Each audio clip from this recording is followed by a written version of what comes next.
നാം കഴിക്കുന്നത് എന്താണോ അതാണ് നമ്മുടെ ആരോഗ്യത്തെ നിർണ്ണയിക്കുന്നത്. ഹെൽത്തി ആയിട്ടുള്ള ഫുഡുണ്ട്, അൺഹെൽത്തി ആയിട്ടുള്ള ഫുഡുണ്ട്.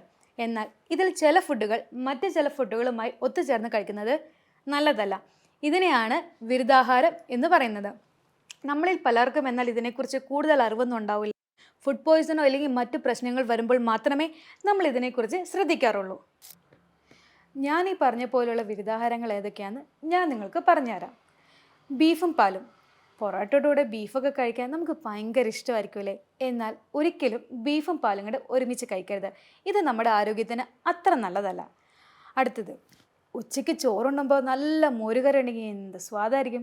ഒപ്പം മീൻ വറുത്തതല്ലെങ്കിൽ മീൻകറി ഉണ്ടെങ്കിൽ പിന്നെ പറയേ വേണ്ട. പക്ഷേ ഇത് രണ്ടും ഒരുമിച്ച് കഴിക്കുന്നത് അത്ര നല്ലതല്ല കേട്ടോ. നമ്മുടെ ദഹനത്തെ നല്ല പോലെ ബാധിക്കും മീനും മോരുകറിയും കൂടെ ഒരുമിച്ച് കഴിച്ചാൽ. ഇറച്ചിയും മീനും കേൾക്കാനും പറയാനും നല്ല കോംബോ അല്ലേ? പക്ഷേ അത്ര നല്ലതല്ല.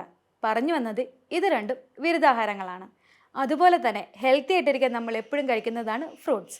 ഫ്രഷ് ഫ്രൂട്ട് ആണെങ്കിലും ഡ്രൈ ഫ്രൂട്ട് ആണെങ്കിലും നമുക്ക് കഴിക്കാൻ ഭയങ്കര ഇഷ്ടമായിരിക്കും. പക്ഷേ ഇത് രണ്ടും ഒരിക്കലും ഒരുമിച്ച് കഴിക്കാൻ പാടുള്ളതല്ല. അതുപോലെ തന്നെ ഡയറ്റ് ചെയ്യുന്നവർ ഏറ്റവും അധികം യൂസ് ചെയ്യുന്നതാണ് ചപ്പാത്തി അല്ലെങ്കിൽ ഗോതമ്പ് ദോശ.